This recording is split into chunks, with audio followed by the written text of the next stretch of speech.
Ward number 61 61 Karumam വാർഡിൻ്റെ ward മെമ്പറായി ആശാനാഥ് GSനെ ഡെപ്യൂട്ടി മേയറായിട്ട് തിരഞ്ഞെടുക്കപ്പെട്ട പ്രഖ്യാപിക്കുന്നു. ബഹുമാനപ്പെട്ട മേയറിനെ സത്യപ്രതിജ്ഞ അഡ്മിനിസ്റ്റർ ചെയ്യുന്നതിനെ ക്ഷണിക്കുന്നു. തിരുവനന്തപുരം മുനിസിപ്പൽ കോർപ്പറേഷനിലെ ഡെപ്യൂട്ടി മേയറായി തിരഞ്ഞെടുക്കപ്പെട്ട ആശാനാഥ് GS എന്ന ഞാൻ നിയമാനുസരണം നടപ്പിലാക്കിയ ഇന്ത്യൻ ഭരണഘടനയോട് യഥാർത്ഥമായ വിശ്വാസവും കൂറും പുലർത്തുമെന്നും ഭയാശങ്കയോ മമതയോ വാത്സല്യമോ വിദ്വേഷമോ കൂടാതെ ഞാൻ എൻ്റെ ഔദ്യോഗിക കർത്തവ്യങ്ങൾ യഥാവിധിയായും വിശ്വസ്തയോടും എൻ്റെ പരമാവധി കഴിവും അറിവും വിവേചന ശക്തിയും ഉപയോഗിച്ചുകൊണ്ടും നിർവഹിക്കുമെന്നും ഈശ്വരനാമത്തിൽ സത്യപ്രതിജ്ഞ ചെയ്യുന്നു.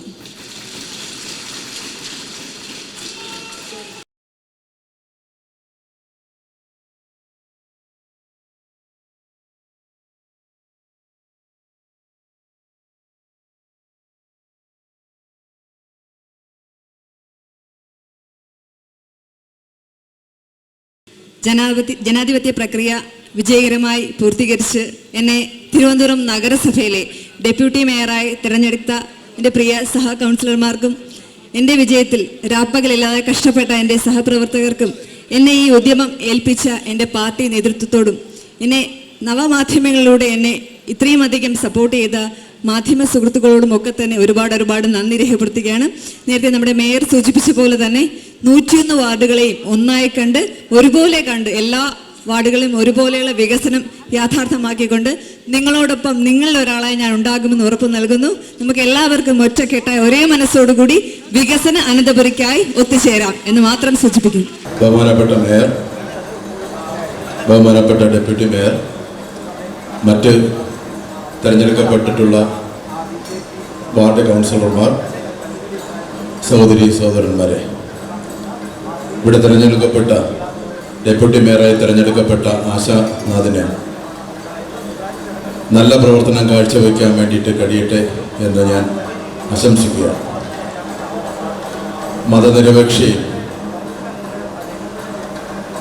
അതുപോലെ തന്നെ നമ്മളെ ഭരണഘടനയും ഉയർത്തിപ്പിടിച്ചുകൊണ്ടുള്ള നമ്മുടെ നാട്ടിലെ പൊതുവായ വികസന പ്രവർത്തനങ്ങളും ക്ഷേമപ്രവർത്തനങ്ങളും ഏറ്റെടുക്കാൻ വേണ്ടിയിട്ടുള്ള പ്രവർത്തനങ്ങളിൽ ശരിയായ രൂപത്തിലുള്ള പ്രവർത്തനങ്ങൾക്ക് എല്ലാവിധ പിന്തുണയും LDFിൻ്റെ ഭാഗത്തു നിന്ന് ഉണ്ടാകുമെന്ന് മാത്രം ആശംസിച്ചുകൊണ്ട് ഒരിക്കൽ കൂടി എല്ലാവിധ ആശംസകളും നേരുകയാണ്.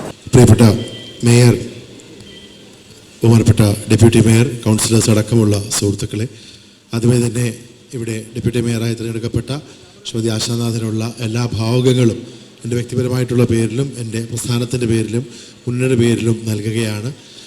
ഈ ഒരു ചെറുപ്പത്തിൽ ഇത്രയും വലിയ ഒരു ഉത്തരവാദിത്വം കിട്ടുന്നത് ഒരു വലിയ ഭാഗ്യം തന്നെയാണ്. ആ ഉത്തരവാദിത്വം കിട്ടുമ്പോൾ ആ ഭാഗ്യം ജനങ്ങൾ നൽകിയതാണെന്ന് മനസ്സിലാക്കിക്കൊണ്ട് എല്ലാവരെയും ഉൾക്കൊണ്ടുകൊണ്ട് മുന്നോട്ട് പോകാൻ കഴിയട്ടെ എന്നുള്ള ആശംസകൾ നേരുന്നു. അതിനോടൊപ്പം ക്രിയാത്മകമായിട്ടുള്ള വികസന പ്രവർത്തനങ്ങൾ നടത്തി നമുക്ക് എല്ലാവർക്കും മുന്നോട്ട് പോകാം, ഒറ്റക്കെട്ടായി മുന്നോട്ട് പോകാമെന്ന് പറഞ്ഞുകൊണ്ട് നിർത്തുന്നു. നന്ദി. പ്രിയമുള്ളവരെ, ഈ നാടിൻ്റെ മുഖച്ഛായ മാറ്റാൻ, തലസ്ഥാനത്തിൻ്റെ സമഗ്ര വികസനത്തിന് അനുകൂലമായ നിലപാടാണ്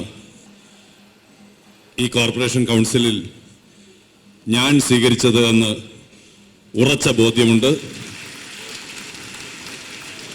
കൂടുതലൊന്നും പറയാനില്ല. മേയറായി തിരഞ്ഞെടുക്കപ്പെട്ട ശ്രീ VV രാജേഷ് തലസ്ഥാന നഗരത്തിൽ അല്ലെങ്കിൽ തലസ്ഥാന ജില്ലയിൽ പതിറ്റാണ്ടുകളുടെ പ്രവർത്തന പാരമ്പര്യമുള്ള എൻ്റെ പ്രിയ സുഹൃത്തു കൂടിയാണ്. മേയറായി തിരഞ്ഞെടുക്കപ്പെട്ട ശ്രീ VV രാജേഷിനും ഡെപ്യൂട്ടി മേയറായി തിരഞ്ഞെടുക്കപ്പെട്ട പ്രിയ സഹോദരി ആശാനാഥിനും എല്ലാ ഭാവുകങ്ങളും നേരുന്നു. എൻ്റെ വർത്തമാനം നിർത്തുന്നു. ബഹുമാനപ്പെട്ട മേയർ, ഡെപ്യൂട്ടി മേയറായി വിജയിച്ച ശ്രീ ആശാനാഥ് മാഡം, ഇവിടെ കൂടിയിരിക്കുന്ന കൗൺസിലേഴ്സ് എല്ലാവർക്കും ആദ്യമേ തന്നെ അഭിവാദ്യങ്ങൾ. ഇന്ന് വിജയിച്ച് ഇന്ന് നമ്മളോടത് പറഞ്ഞതുപോലെ 101 വാർഡിൻ്റെയും വികസനമാണ് എന്ന് ലക്ഷ്യം വെച്ചുകൊണ്ടാണ് നമ്മുടെ മേയറും ഡെപ്യൂട്ടി മേയറും ഇന്ന് ചാർജ് എടുത്തിരിക്കുന്നത്.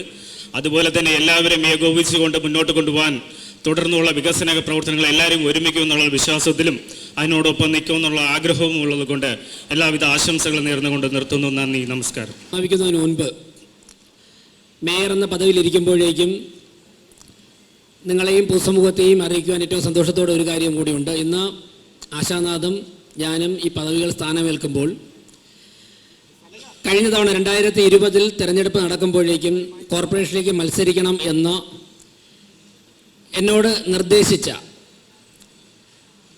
എൻ്റെ അന്നത്തെ പാർട്ടിയുടെ സംസ്ഥാന പ്രസിഡന്റ് ശ്രീ കെ സുരേന്ദ്രൻജിയും അതോടൊപ്പം തന്നെ ഇത്തവണ പാർട്ടിക്ക് ഭരണം കിട്ടുവാനുള്ള സാധ്യതയുണ്ട്, സീനിയർ പ്രവർത്തകരൊക്കെ തന്നെ മത്സരിക്കണമെന്ന് നിർദ്ദേശിച്ച ശ്രീ രാജീവ് ചന്ദ്രശേഖർജിയും അതോടൊപ്പം ഭരണം ലഭിച്ചു കഴിഞ്ഞാൽ രാജ്യത്തെ ഒന്നാമത്തെ കോർപ്പറേഷനിലേക്ക് മാറ്റിത്തരാം എന്ന് രാജീവ് ചന്ദ്രശേഖർജി നൽകിയ ഉറപ്പും പ്രധാനമന്ത്രിയെ 45 ദിവസത്തിനകം തിരുവനന്തപുരത്ത് എത്തിക്കുവാൻ അദ്ദേഹം നടത്തിക്കൊണ്ടിരിക്കുന്ന ഇന്നലെ ഉൾപ്പെടെ നടത്തിക്കൊണ്ടിരിക്കുന്ന പ്രവർത്തനങ്ങളുമൊക്കെ തന്നെ ഞങ്ങൾക്ക് ആവേശം പകരുകയാണ്. തീർച്ചയായിട്ടും ഇന്നലെ ഞങ്ങളുടെ ജില്ലാ അധ്യക്ഷൻ ശ്രീ കരമന ജയനും സംസ്ഥാന ജനറൽ സെക്രട്ടറി എസ് സുരേഷും ഉൾപ്പെടെ രാജീവ് ചന്ദ്രശേഖർജി ഡൽഹിയിൽ നിന്ന് വന്നപ്പോൾ ഞങ്ങൾ ഒരുമിച്ചിരുന്ന്, ഡൽഹിയിൽ നിന്ന് വന്ന അടുത്ത മണിക്കൂറിൽ തന്നെ ഞങ്ങൾ ഒരുമിച്ചിരുന്ന് ഒരു 2 മണിക്കൂറോളം തിരുവനന്തപുരം കോർപ്പറേഷൻ്റെ വികസന മുന്നേറ്റത്തെക്കുറിച്ച് ചർച്ച ചെയ്തപ്പോൾ അദ്ദേഹം പറഞ്ഞത്, ഞങ്ങളോട് 3 പേരോട് നിർദ്ദേശിച്ചത്, നിങ്ങൾ വരാൻ പോകുന്ന ദിവസങ്ങളിൽ 101 കൗൺസിലർമാരോടും പ്രധാനമന്ത്രി തിരുവനന്തപുരത്ത് എത്തുമ്പോൾ അവരവരുടെ വാർഡുകളിലും കോർപ്പറേഷനിൽ മുഴുവനായി നടപ്പിലാക്കേണ്ട കാര്യങ്ങളെക്കുറിച്ച്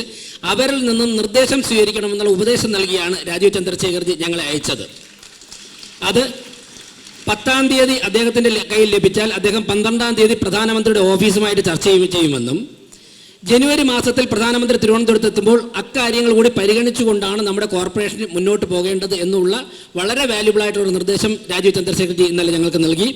കെ സുരേന്ദ്രൻജിയുടെയും രാജീവ് ചന്ദ്രശേഖർജിയുടെയും സാന്നിധ്യത്തിൽ ഈ ദൗത്യം ഏറ്റെടുക്കുവാൻ കഴിഞ്ഞതിലുള്ള വ്യക്തിപരമായ സന്തോഷം കൂടി പങ്കുവച്ചുകൊണ്ട് ഈ ജനാധിപത്യ പ്രക്രിയ വളരെ മനോഹരമായി പൂർത്തിയാക്കുവാൻ വേണ്ടി സഹായിച്ച എല്ലാ പേരോടും, കോർപ്പറേഷൻ സെക്രട്ടറിയോട്, ജില്ലാ കളക്ടറോട്, മറ്റ് എല്ലാ പേരും, മാധ്യമ സുഹൃത്തുക്കളോട്, LDFിൻ്റെയും UDFിൻ്റെയും കൗൺസിലർമാരോട്, ഈ 3 രാഷ്ട്രീയ പാർട്ടികളെയും BJPയും കോൺഗ്രസും CPMും നേതൃത്വം കൊടുക്കുന്ന 3 രാഷ്ട്രീയ പാർട്ടികളും മത്സരിച്ചപ്പോൾ ആ സ്ഥാനാർത്ഥികളെക്കാൾ കൂടുതൽ വോട്ട് വാങ്ങി വിജയിച്ച ശ്രീ കണ്ണമൂല രാധാകൃഷ്ണനും സുധീഷും ഉൾപ്പെടെയുള്ളവരെ ഒരിക്കൽ കൂടി അഭിനന്ദിച്ചുകൊണ്ട് ഈ കൗൺസിൽ യോഗം സമാപിച്ചതായി അറിയിക്കുന്നു. നന്ദി, നമസ്കാരം.